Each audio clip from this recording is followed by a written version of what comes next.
Orazak Smagul is the first Kazakh anthropologist. He used scientific attitude to prove the 40th century history of the Kazakh people. He is the author of books telling about the development and formation of a unique ethnic group originated in the Great Steppe 4,000 years ago. In his 90, Orazak Smagul is still engaged in science.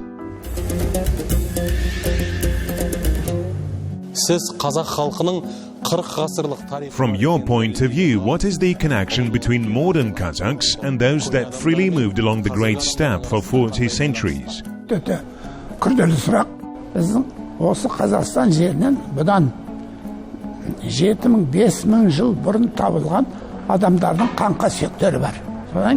This is a very complicated question.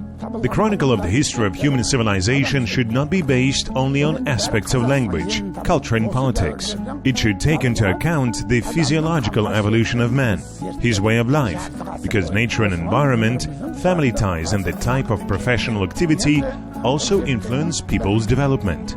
All these impose an indelible mark on the identity of a man's physiology. Therefore, one can get a more complete picture of the uniqueness of one or another ethnos relying on all these aspects. My hypothesis is based on archaeological data. The remains of people who lived 5,000 to 7,000 years ago were found on the territory of modern Kazakhstan. There are also younger ones, dating back 4,000 years. For half a century, we explored all these remains to determine the connection between people living between 7,000 and 4,000 years ago with current population. And above all, we have comprehensively studied modern Kazakhs to understand them genetically. In Soviet time, false hypotheses were exaggerated that the Kazakhs did not exist as a separate ethnic group. Ostensibly, the Kazakhs have descended from Kalmyks, Mongols and Kyrgyz. But no one could prove this fact, and we decided to prove the opposite.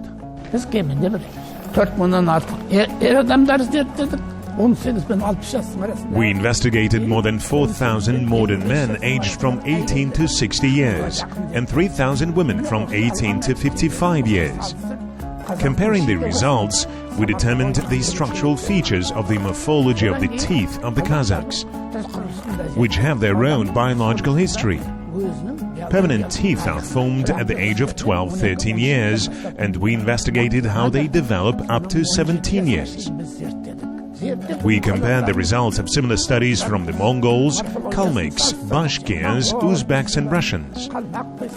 And despite the fact that we found some similarities, we came to the conclusion that the very similar features of the ancient and modern Kazakhs differ from those of all other ethnic groups of Eurasia with which we compared them.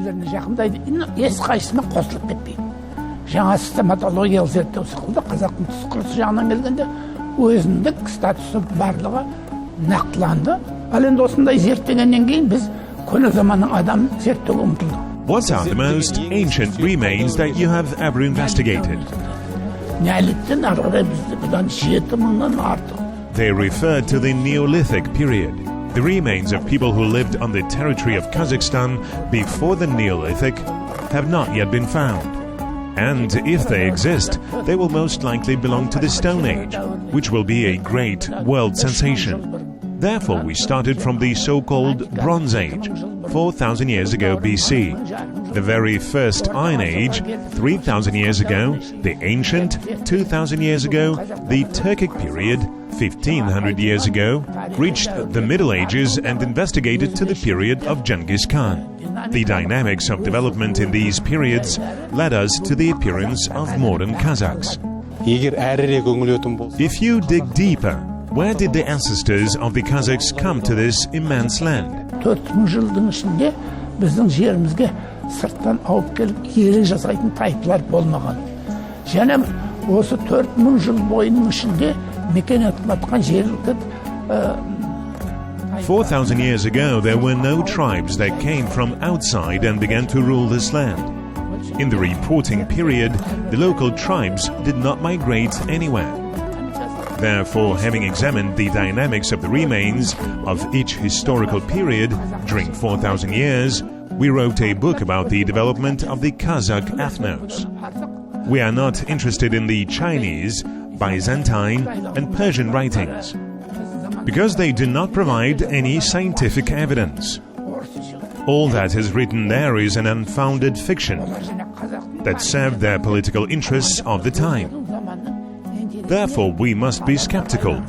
As for the physiology, I can say that the body structure of the modern Kazakh man and woman preserved 1/3 of the features of those who lived 4,000 years ago. How do you think? Is this a correct statement, or should we all believe the Chinese, Persian, Byzantine and Russian sources, where everything was written in their interests?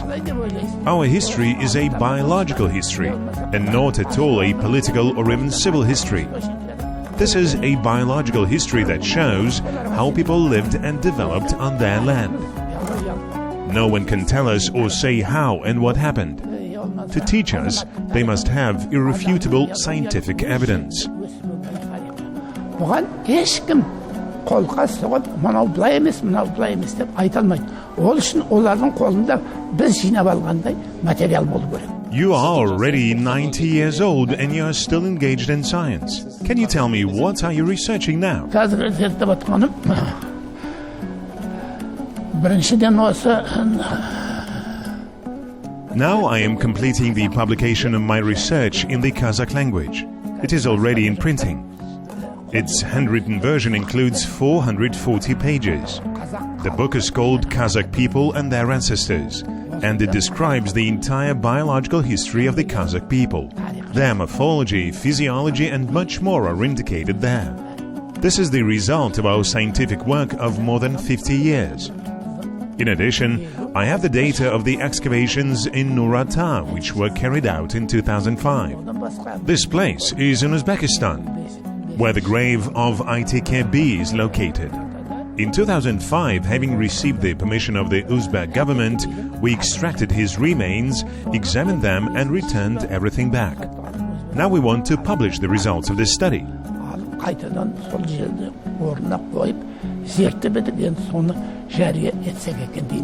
Бұған дейінгі ITKB бабамызға қатысты айтылып келген ақпаратпен сіздер анықтаған.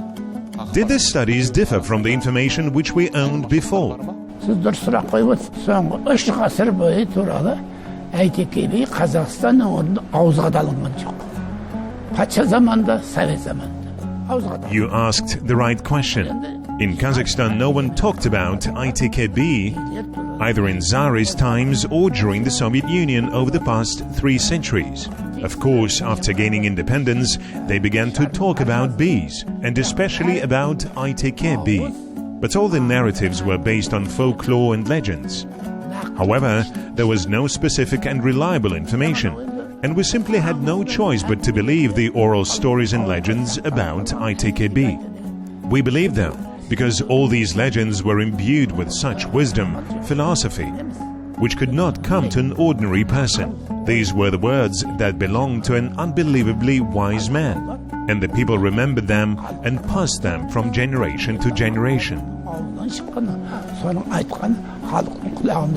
ITKB babamız. What did he look like? ITKB бүгінгі қазақтардың қандай болса, ол сондай болған. Жүзі де, түрі де, идене құрылысы. ITKB was an ordinary Kazakh. His appearance, physique and facial features didn't differ from the modern man. Therefore, the excavations in Nur-Ata were needed to ascertain whether ITKB was buried there. Modern forensic medicine and examination pay special attention to anthropological research, the results of which reveal the facts that no longer allow anyone to say that it was not ITKB who was buried there. How many years did he live? Шамасы бір 60 пен 70 жастың арасындағы өмір сүрген кісі. Қайта бір өлеңдерді айтады, 56 жасқа келгенде қайтыс болды. He lived approximately 60-70 years. Although there was a line in verses, he died at the age of 56. However, the features of his bones prove that he lived for approximately 70 years. There is evidence of bone aging. We also observed the same situation with Abulai Khan. For example, legends described Abulai Khan saying he was tall, his height was about 2 meters. Or when he was lying, his body stretched from wall to door. As they say, Kazakhs love to exaggerate. It was an embellishment, such an artistic device. Our folklore is very rich, but exploring the remains of Abulai Khan, one can calculate his approximate height and weight with an accuracy of plus or minus 5 kilograms and 5 centimeters. And we found out that Abulai Khan's height was about 164-166 centimeters. One Russian intelligence officer mentioned Abulai Khan's height. He wrote, "He is not tall. He is in age, but very active." All this is visible on the remains. As for the remains of ITKB, we concluded that they are very different from the bones of Uzbeks or Turkmen, because there are great differences between them. The remains of ITKB were close to the bones of the Kazakhs. Therefore, it is ITKB that is buried in the grave in Nurata, near Holy Seyit Kul. And no one can deny this fact, as it is scientifically proven.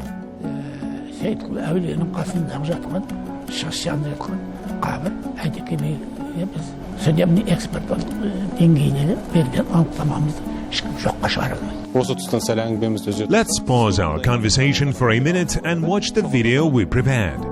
Each of these photos is a story. Orazak Smagul spent half a century of his life to study the appearance of the Kazakhs, skin patterns of fingers, dental morphology, blood systems, and of course, skeletal structure. To date, his research is collected in scientific works. Orazak Smagul'чтың 40-қа жуық халықаралық дәрежедегі Orazak Smagul conducted about 40 scientific expeditions, both international and republican. All of them undoubtedly left their special place in science, as they formed the basis for a number of monographs. Therefore, he is considered the founder of the National Scientific School of Anthropology. The scientist recalls student archaeological excavations led him to the anthropology. In those days, archaeologists collected mostly relics, but the remains of ancient people were ignored because there were no specialists who could study them. And it was Orazak Smagul who in 1950s thoroughly took up their research. After finishing his studies, with the support of the academician Kanesh Satbayev, he held several expeditions. In the Soviet period, the scientist fell under the persecution after the publication of the book titled Ethnic Genogeography of Kazakhstan. I am amazed at the activity of Orazak Smagul. He is 90 years old and he works so vigorously, as if he is 2 times younger. He writes his scientific works, distributes them in the scientific community, conveys to the people, and does a great deal of work. For example, it was Orazak Smagul who investigated the remains of Abulai Khan and revealed the truth to everyone. I know that Orazak Smagul is well known as a scientist in European schools and Asian centers. Colleagues consult with him, send their articles for analysis, and also send their books. I think that as a scientist, he's a very happy person. Doctor of Historical Sciences, academician of the National Scientific Academy, Orazak Smagul continues to make his invaluable contribution to the national science. The work of such a scholar, anthropologist in Kazakhstan and famed throughout the world in scientific circles are great achievements and recognition.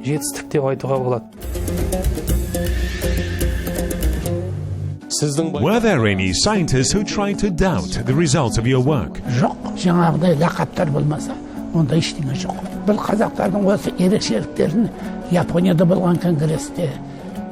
If we talk about the historical fiction that has nothing to do with scientifically proven facts about the origin of the Kazakhs, then no one tried to oppose it to my conclusions.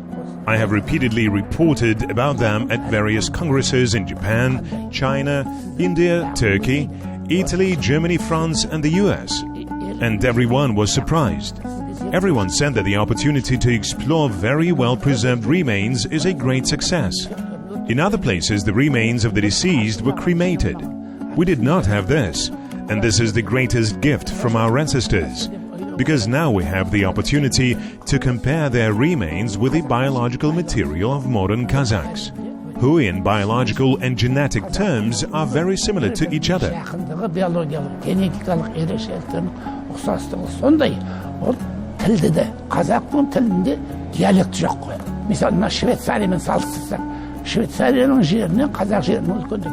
For example, Kazakhstan is 66 times larger than Switzerland. But in Switzerland, there are about 30 different language dialects, and we have no such language differences. What does this mean? It tells that this land was given to us by our common ancestors. There is no more reliable fact than this.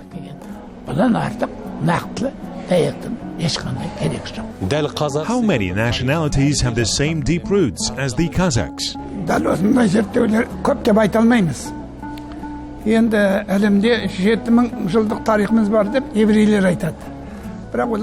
There are several studies as mine, but quite few. For example, the Jewish people have been carrying on their recorded history for 7,000 years. But their history is confirmed by a more religious, theological concept, which is based on the writings of Abraham, Moses, and Solomon.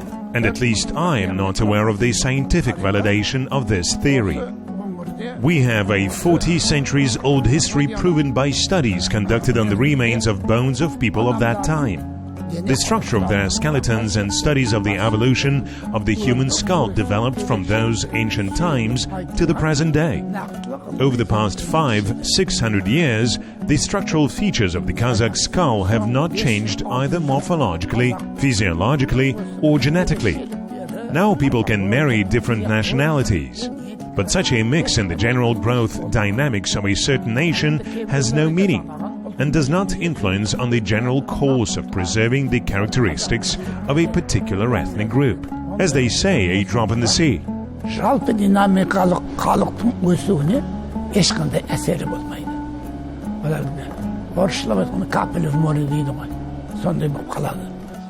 What circumstances or events may affect the genetic changes of one or another ethnic group?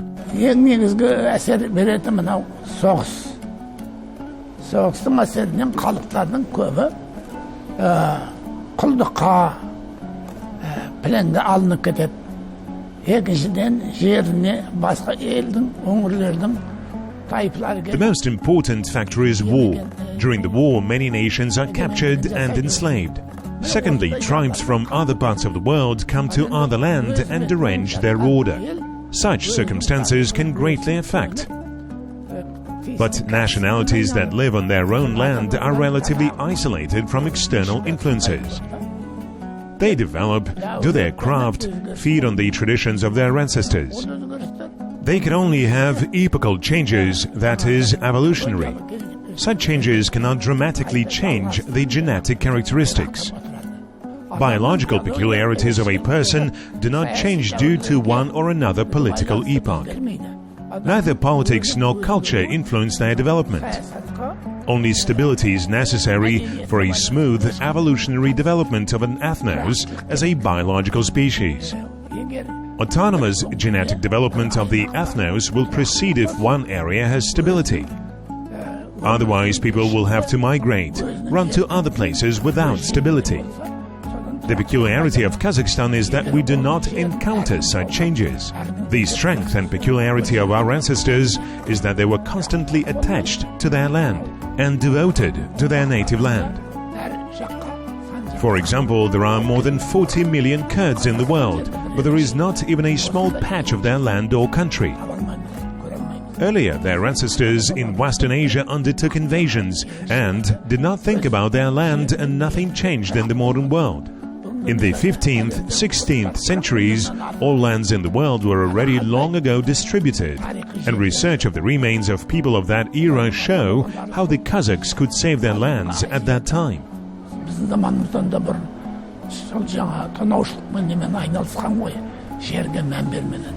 Уже 15-16 ғасырда әлемдегі жер толық елікке айналып кеткен ғой. Міне қазақтар осы дәуірлердің барлығында да өз жерінде елікті сақтап қалған. Ол сақтап қалғаны жаңа зерттелген адамдардың сүйектерінен анықтай аламыз.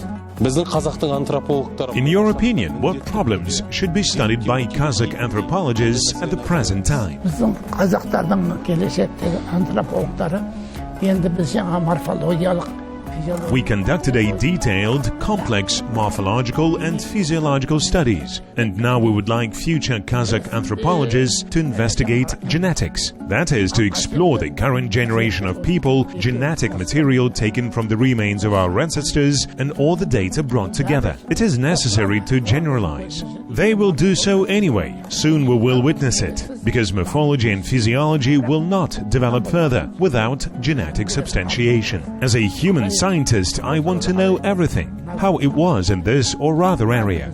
But no one in the world can deny our history of 40 centuries long. To deny, they must have concrete facts in their lands, and how they will collect them. We spent 30-40 years to collect data, and it took us even 50-60 years to write scientific papers. This is a very rare phenomenon in the world. Usually one scientist examines a separate tooth, another scientist studies blood sample, the third one deals with bones, and so on. But we investigated everything comprehensively. We took blood, teeth, skin patterns, and investigated even taste buds. Such studies exist in the world, but no one made such studies in one nationality. Where are the remains that you investigated? Are they buried?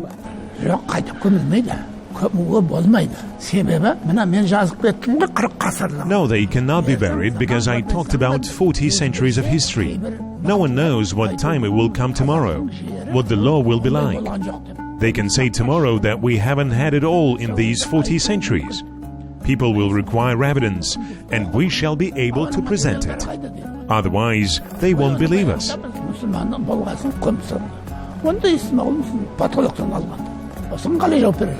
It turns out no one can prove anything. How can you prove it if you don't have evidence, if there is no material? Therefore, they should be stored forever. They should be kept in the most reliable place, which, if necessary, will save their land, their own Kazakhstan. From a religious point of view, do you think that leaving the remains without burial is a great sin?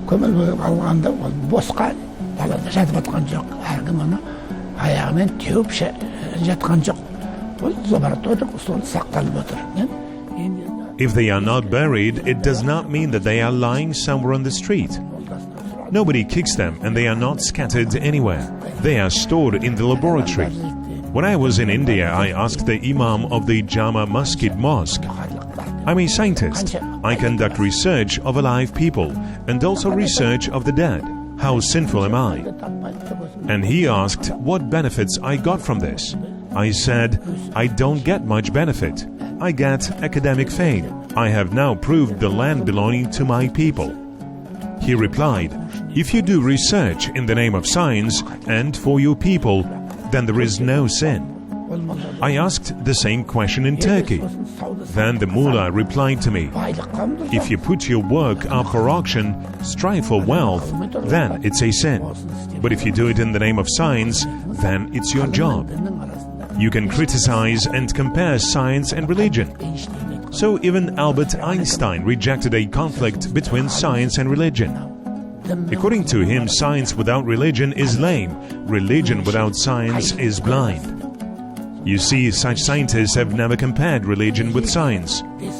They were very educated people.